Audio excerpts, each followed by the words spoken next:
Hello and welcome. Today I'm going to show you how to make another easy and delicious ground beef casserole. For today's ground beef casserole, you're going to need 1 to 2 pounds of ground beef. And to the ground beef, you're going to add 1 teaspoon of black pepper. If you don't like black pepper, it gets too spicy for you, just keep it out.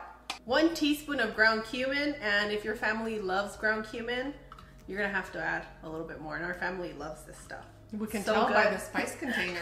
You can tell? Yeah. Don't make me blush, Cloud. Don't make me blush.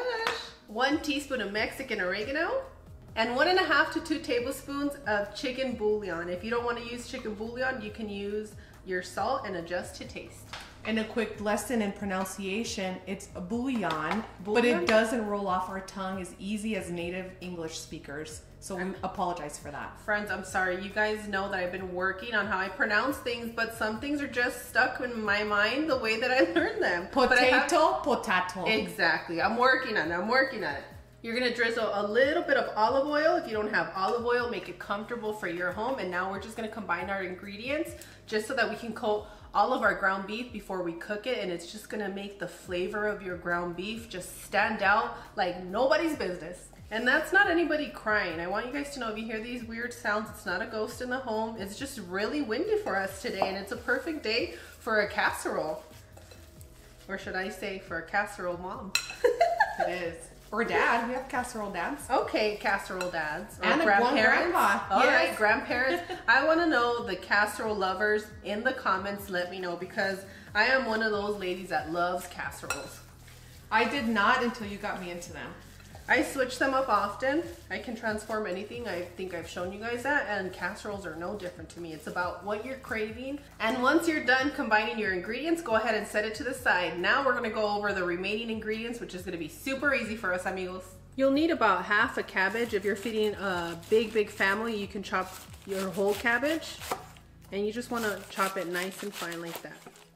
That's a medium chop. Medium chop? All right. Medium chop, just like the Views Club.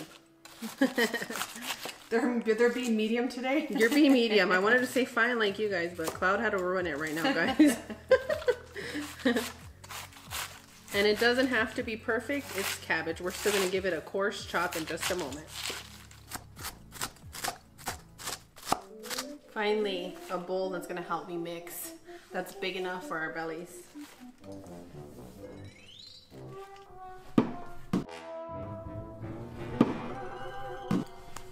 You're gonna need 1 tomatillo, and size does not matter in this case, friends. Just 1 tomatillo.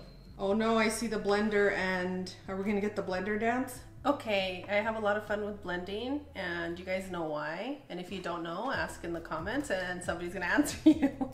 You'll go a couple of years back for the binge watchers, and they're like, oh, she likes her blender dance. I do love a blender dance, and we'll tell you more about it in the comments, friends. But what you're gonna need to do is you're gonna need to add 3 juicy tomatoes to your blender. If you don't have tomatoes, you can use 1 8-ounce can of tomato sauce. You're gonna add your tomatillo, half an onion, 2 garlic cloves, half a tablespoon of chicken bouillon, and 1 to 2 chipotle pods. And if you wanna add a little bit of your adobo sauce, you're more than welcome to.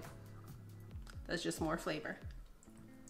3/4 of a cup of water, and now you're gonna blend until smooth.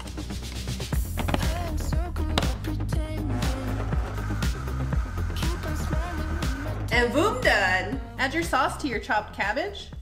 Add your desired amount of cheese, and I'm gonna keep it very light today just to entice the children to eat this beautiful casserole. Combine all your ingredients and set it to the side. Set your burner on a medium-high heat and allow it to warm up for a good minute. After a minute, you're gonna start adding your ground beef. The reason we started cooking our ground beef on a high heat is because we wanna seal in all those delicious seasonings into our ground beef. And you're gonna continue to cook your ground beef for another 4 to 6 minutes. Just make sure all the pink is gone. I mean, I love pink, but not in my ground beef. Go ahead and remove all your ground beef from your pan, and we will not be taking any of that juicy, delicious fat you see at the bottom. Somebody wanted those pieces. Somebody wanted a taste. Yummy, I love that. I don't like to keep you guys waiting. Somebody's gonna need to say very early today. Layer the bottom of your casserole dish with 2 to 3 cups of cooked rice. Your next layer is your cooked ground beef. And Claude and I haven't been able to stop nibbling on this ground beef. It's so well seasoned, so you can use this for any other recipe when you need your ground beef. You guys are gonna absolutely love it. I could have sworn we had more ground beef, Claude. How much did we eat? About half a pound.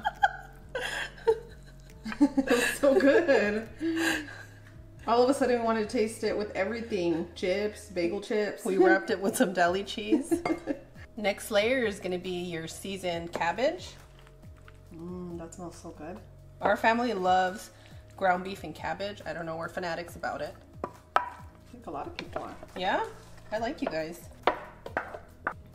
Your next layer is gonna be sliced deli cheese. I'm using pepper jack today, but you can make it comfortable for your home. Pepper jack goes well with this dish because it goes along with the chipotle and the cumin seasoning that we have going on. Oh, it's just perfect. In this bowl, I have some panko crumbs with melted butter, and we're just gonna sprinkle it over the top. That's pretty much my combo to get my children to eat just about everything. Got a little bit of crisp from your panko, cheese. We're all set. Speaking of setting, what are you gonna set the oven to? You're gonna preheat your oven for 30 minutes at 380 degrees. We are gonna be baking our casserole today for 35 to 40 minutes. After 40 minutes, you're gonna remove the foil and you're gonna continue to bake until you see that everything's nice, crispy, and melty on the top. And boom, done, amigos. We're taking this whole square.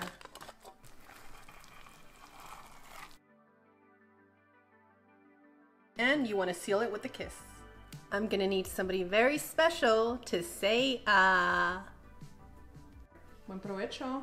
This is very, very hot, so make sure you allow this to rest for about 10 to 15 minutes before you serve it to children, unless you like to eat super hot food, like I do.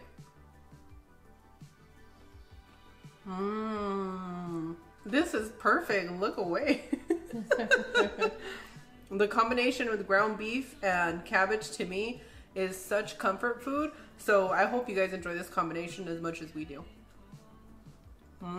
I think if you love cabbage rolls, you're definitely gonna love this casserole. Each layer is fully seasoned and each one has a particularly different flavor that just works so good together. That was a tongue twister for me, but you guys have to know how good this is.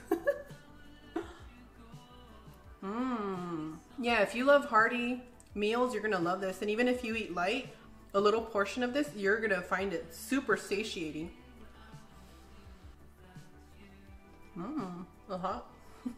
All right, amigos, make sure you come back and let me know what you thought of this particular casserole. I think this is gonna be a repeat offender. As always, Claude and I are wishing you the best. We absolutely adore you. We wanna thank you for your comments, liking, and for subscribing. And on that one, we'll see you guys tomorrow. Bye.